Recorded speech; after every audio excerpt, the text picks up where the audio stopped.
it kind of frustrates me when those kinds of cultural myths form to sort of boost a deconstruction or a subversive work. Like I noticed the same thing happening with Madoka Magica when if you actually watch, for example, Precure or really like the way the magical girl genre had formed up to that point. Madoka Magica's uniqueness partly comes in its framing of themes that are like central to the magical girl genre, like the magical girl genre, the magical girl as a figure essentially uh, expressing the mono no aware of youth, the magic moment where you're kind of between adulthood and therefore losing your freedom in a sense in the Japanese context, but also between like the innocence of childhood where you still have that vivid emotionality. And you can see a lot of tropes that Madoka Magica deals with just in Sailor Moon, for example, like the idea of character consciousness being confined to stones. That was also something that Steven Universe picked up from Sailor Moon, just as a concept. Mm, Or the idea of yeah, characters being like nigh invincible as a result, in a yeah, fashion. It's not like the characters in Sailor Moon can't die. It's just that their bodies are regenerated from the stones, their sailor crystals that like contain their consciousness. mhm. That is true. I feel like um, I perhaps what makes Madoka unique, and maybe this is why people have the misconception of Madoka, is that it was specifically like conceptualized as like a bait and switch, where Hmm. they like they were completely pot sort of painting it as the most innocent series possible. Um, at least in the promotional material, and because like okay, so like when watching the show, like I knew it was a dark show, but like you can see like the sort of darker, edgier elements even in the first three episodes where people say that you can't Oh see them. yeah. So yeah, I don't buy that, but like they were sort of completely like marketing it as Oh like the yeah. most innocent anime of all Definitely. time. Definitely.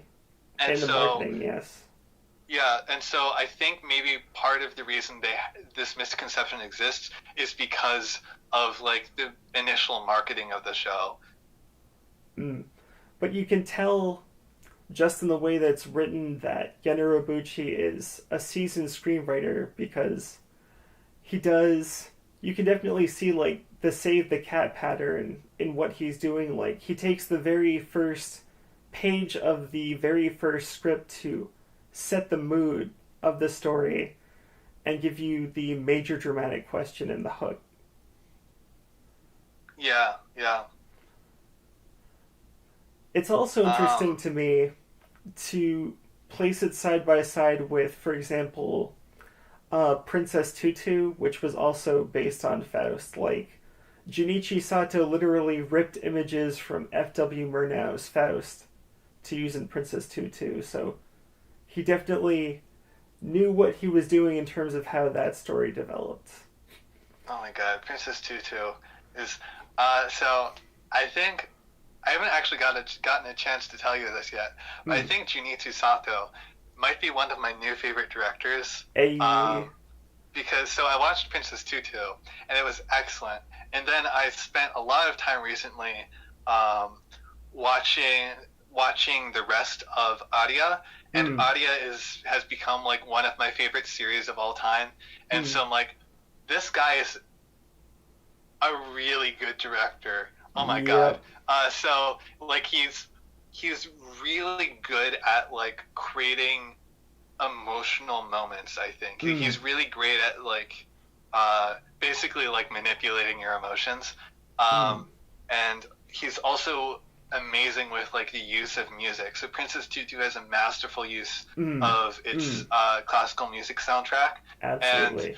um, there's one moment that I keep thinking about, which is that like so the song um, the song or the piece "Pictures and an Exhibition" Mm, is like used throughout the show. Like mm, parts of it are used throughout the show, but then like in like this part as part of like the finale, I think, or it's like the second or third episode from the end. mm, He uses the Great Gate of Kiev from Pictures at an Exhibition, and I'm not going to spoil the moment, but it is the perfect moment for that particular piece of music to be used, mm. and I was just blown away by like the timing of that. So and then our Aria, the anime Aria also has an amazing use of music, and so I'm like, this guy's a good director. This guy is a good director. Oh yeah, he's got like a truly masterful hand in terms of symbolic evocation. If you watch Yeah, Hugto Precure, for example, God, the metaphors, the evocations are just like to the nines. It's such an mm. ambitious series. Could you I feel tell like my listeners a bit about Aria and what you liked about it? all right.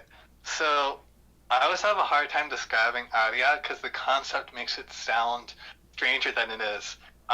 So it is a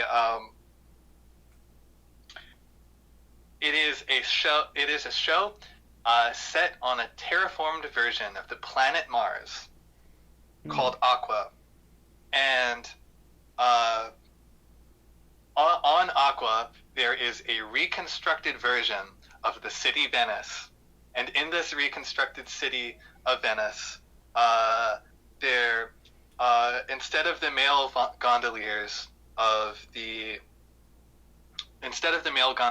real Venice, there are female gondoliers called Undines, mm, and the show is about a transplant from Earth, Akari, who has become an apprentice Undine, and she's makes friends, and it's basically about her discovering the magic of the city of Neo Venezia. That's the name of the reconstructed Venice. Uh, like sort of learning about life, discovering Venice, um, and sort of discovering the beauty of life.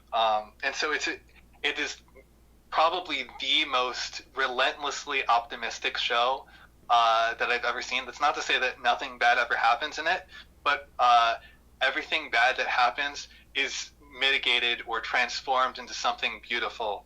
And it is the most relaxing show I've ever, or one of the most relaxing shows I've ever seen. It's made me cry several times because of how like basically pure the characters are. mm, It's a really good show. And then like I was a little disappointed that like the last seasons didn't have this as much, but like the second season has a really cool like magic realism element in it mm. too, with basically like magical cats, which sounds kind of weird and cheesy, but it's done really well. So basically, like magical cat gods uh, that watch over the planet, and so like that kind of like as part of that, there's like so Adia does a horror episode.